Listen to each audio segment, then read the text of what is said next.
Hello, everyone. So today we're talking about how to lay the right foundation that's going to help you in your wealth building journey. And so today I'm going to share three tips that are going to help you in your financial journey.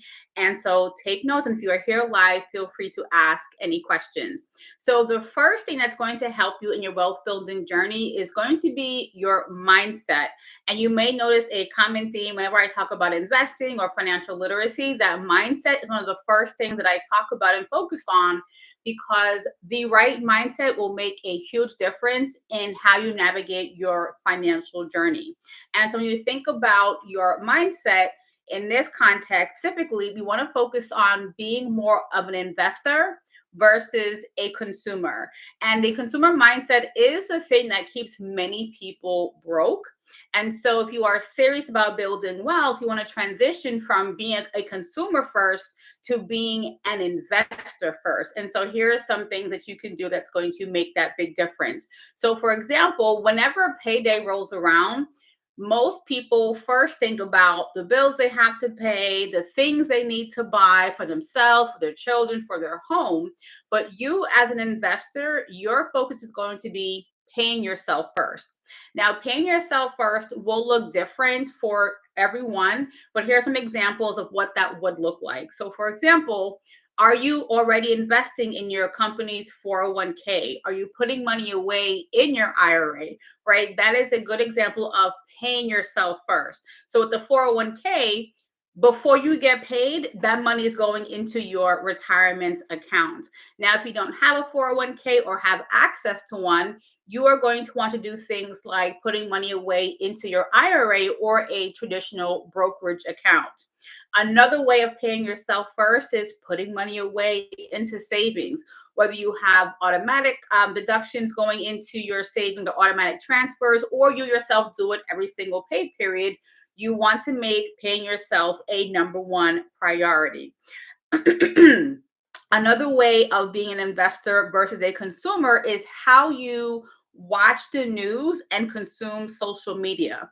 So, for most people, when you're watching the news, it's kind of mindless, right? You're watching the weather, you're seeing the latest local news going on in your area, or you're seeing national news, and sometimes it's kind of going in one ear and out the other. So, as an investor, you want to actually turn your investor mind on and start looking at the news and social media through your investor lens. So, here are some examples. So, you might hear company ABC is laying off employees. Now, for most people, that tends to trigger an emotional response.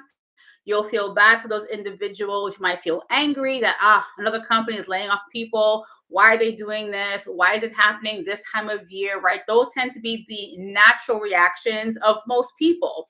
But you, as an investor, need to look at that as a potential investment opportunity. And here's what I mean by that. Whenever a company is going through layoffs, that means they're trying to reduce their costs. And they're trying to reduce costs to hopefully improve their profitability.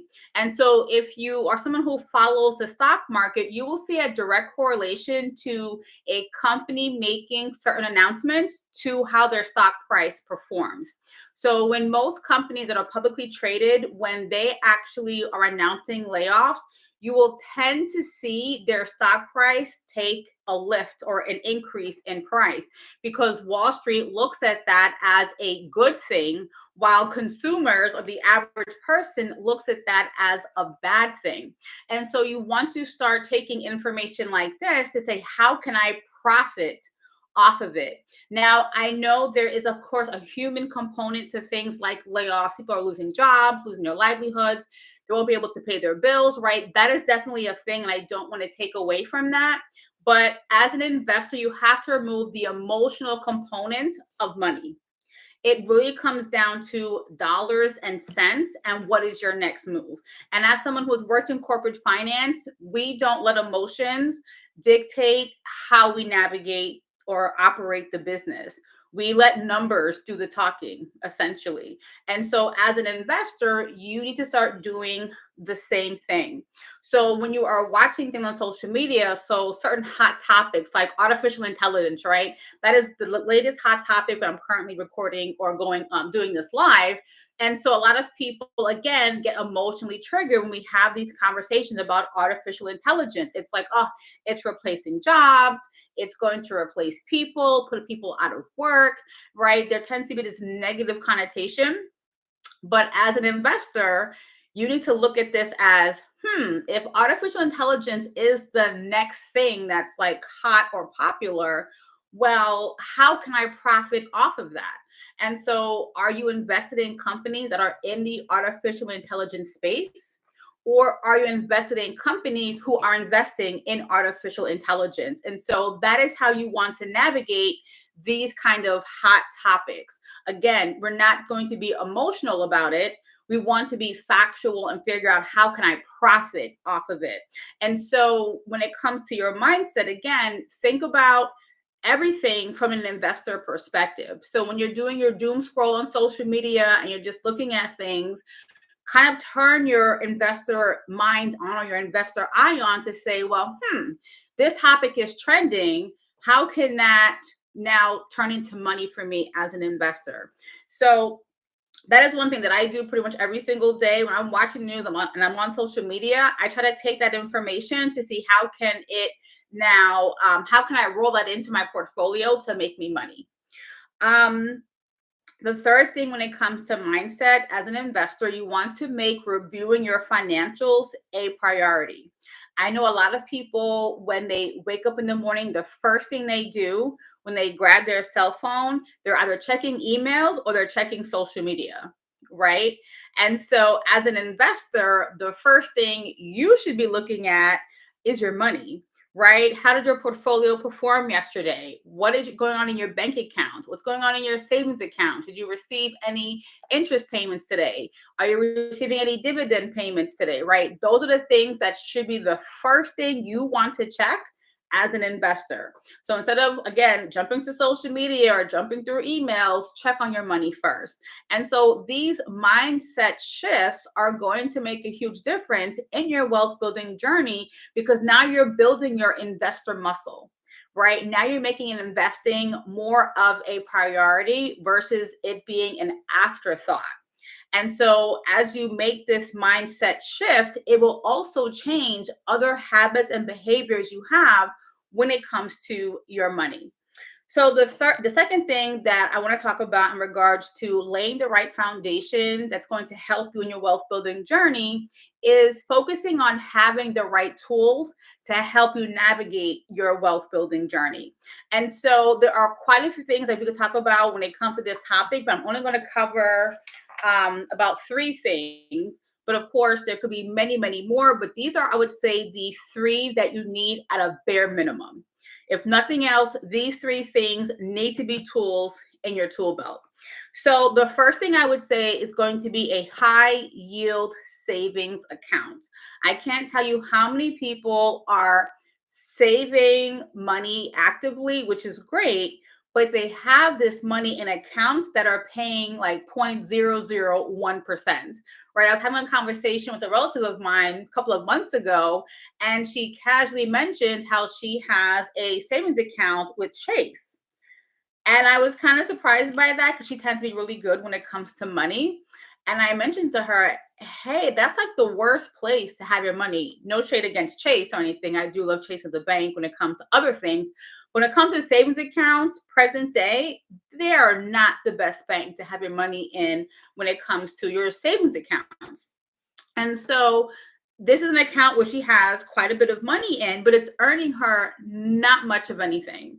And so essentially, when you have your money in a savings account that's paying you next to nothing, you're actually losing money every single year because of inflation. So think about inflation, like it tends to be on average about 3% right now. Post COVID, it is a lot more than that, but we'll just kind of go with averages for right now. If inflation is about 3% and your interest is only paying you 0.001%, your money is losing value every single year. So this is why you want to transition your savings from a low interest savings account to a high yield savings account. Now, of course, there are many banks that offer this present day. Some are just online only banks like Discover or American Express. Others are brick and mortar like Capital One, for example. So you want to, of course, find the best option for you, but seriously consider transitioning your savings from that account that's paying you next to nothing to a high yield savings account.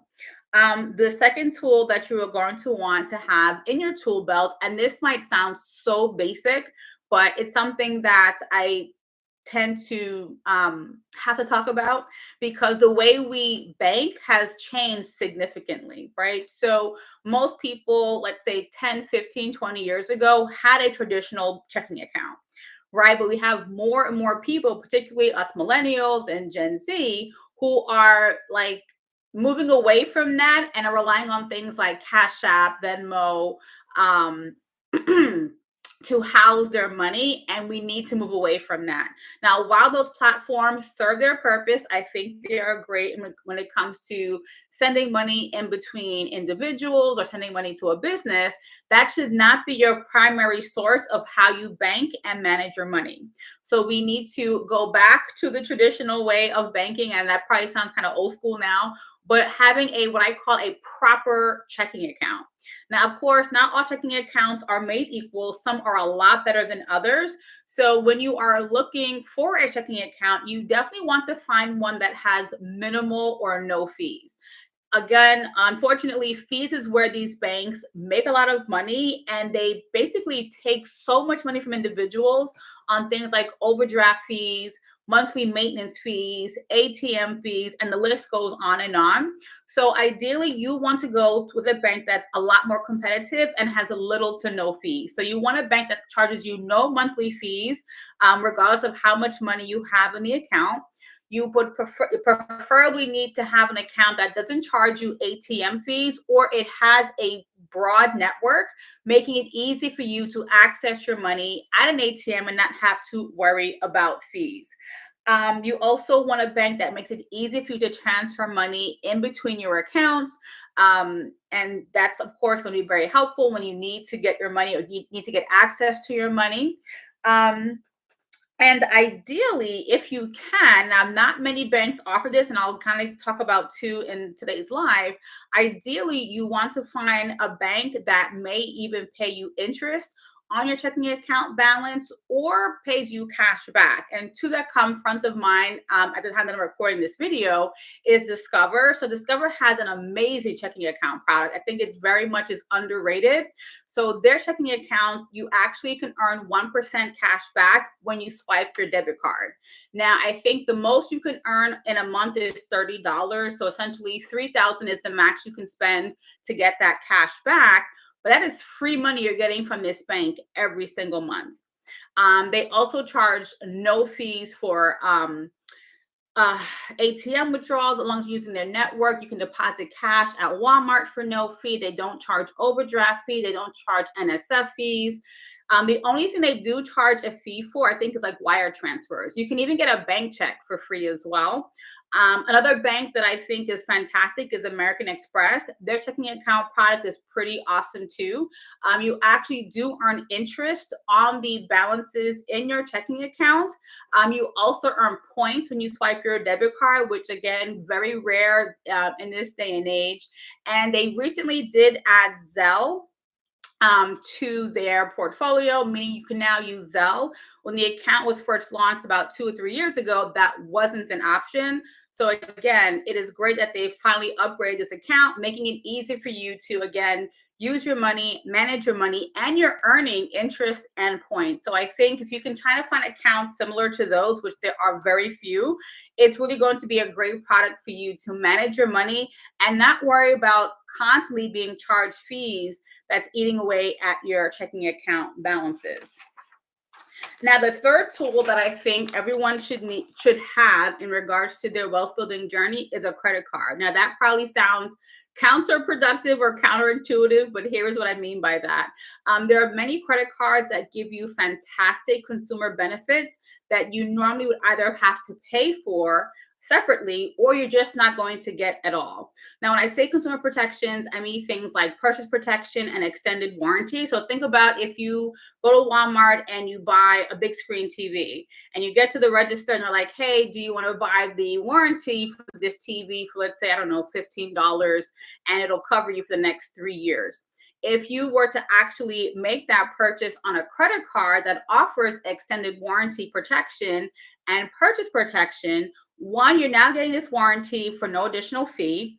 And usually the coverage is a lot longer than what most warranties are that are offered by these stores, these brick and mortar stores.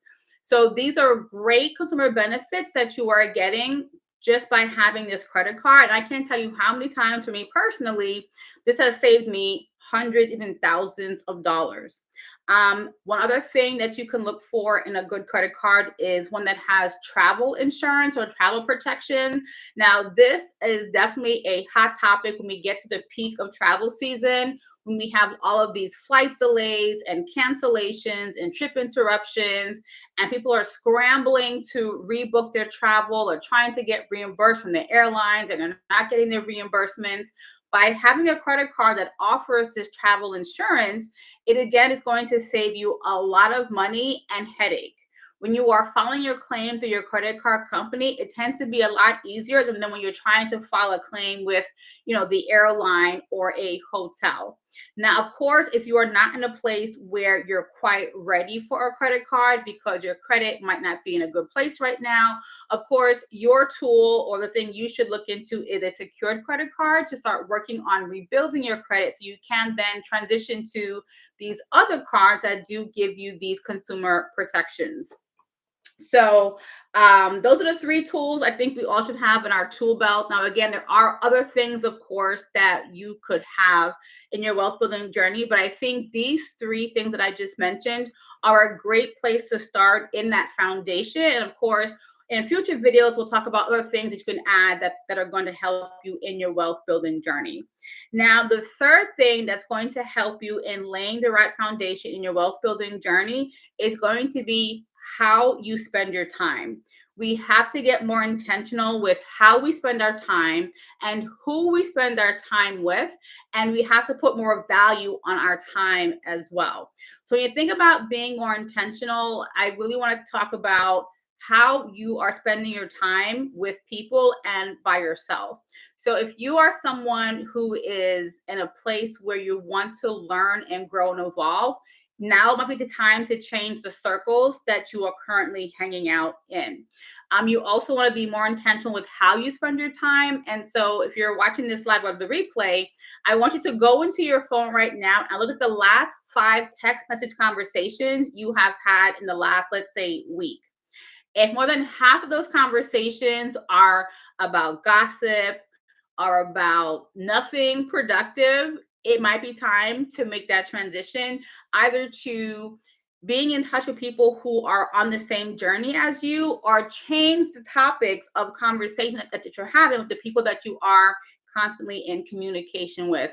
Now, of course, we all, need that fluff in our life, right? The mindless gossip, the latest thing on reality TV, that of course is just a part of life, but that can't be what consumes so much of your time, right? So really focus on having more fruitful and productive conversations, whether it's about investing, financial literacy, how you're working to improve yourself as an individual.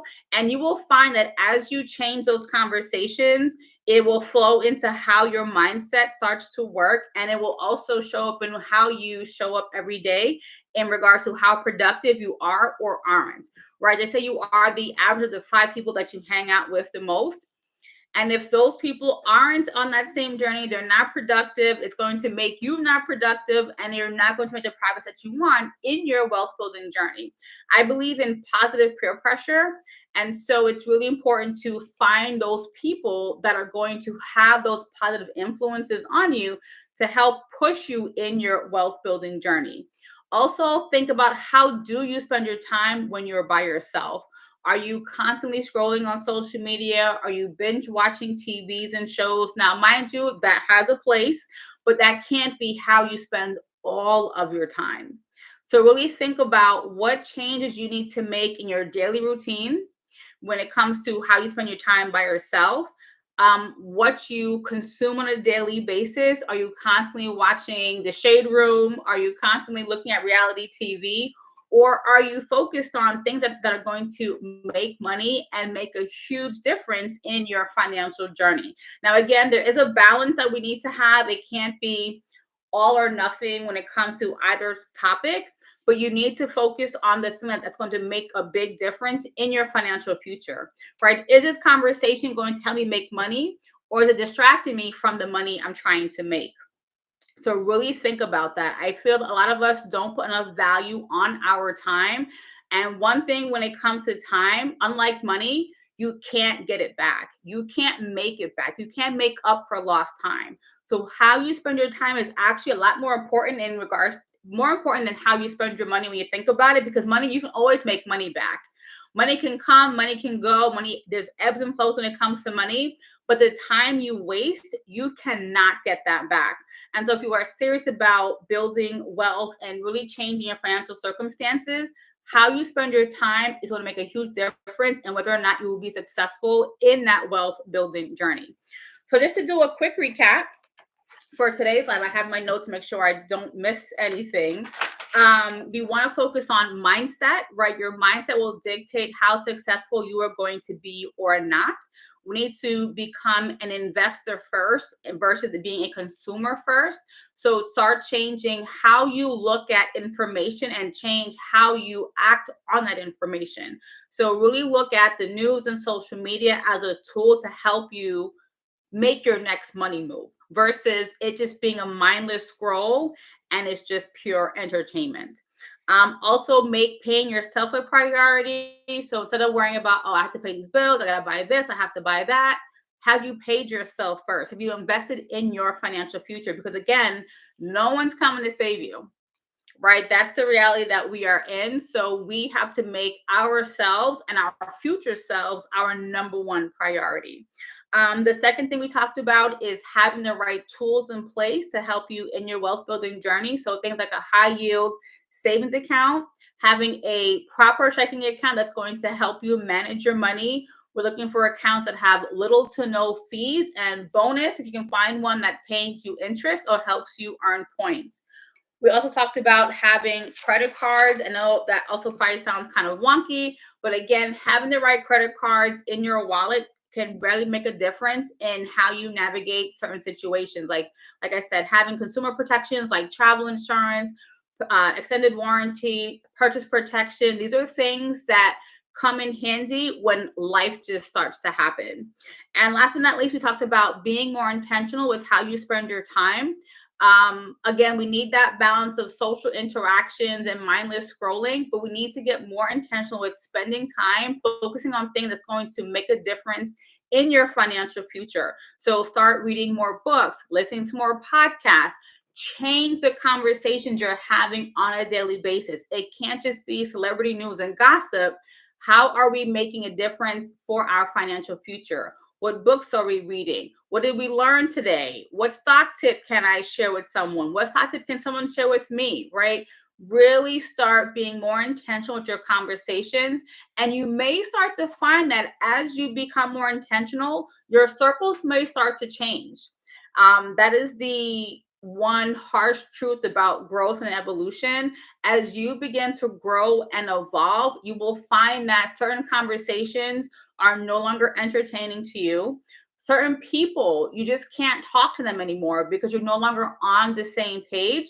And while you don't want to ruin certain friendships, unfortunately, sometimes as you grow and evolve, some people have to be left behind. That is just the natural progression of life and friendships. And also, as you think about your day to day, start changing the habits that you have as well, right? It might mean going to bed earlier, waking up earlier so you can work out, or you can start reading or having daily devotionals, right? When you start to become a better person, You will notice your habits will also begin to change, and in sooth, your circles might start to change as well. So that is it for today's live. I thought this was a really great conversation. I think as we continue to have these conversations, hopefully it will give you a good takeaway or action item for you to kind of upgrade your own life or make changes in your own life as well. And if I could help one person make that mindset shift, this is definitely all going to be worth it. So we will be back here, same time, same place, and I'll talk to you guys next week. Take care.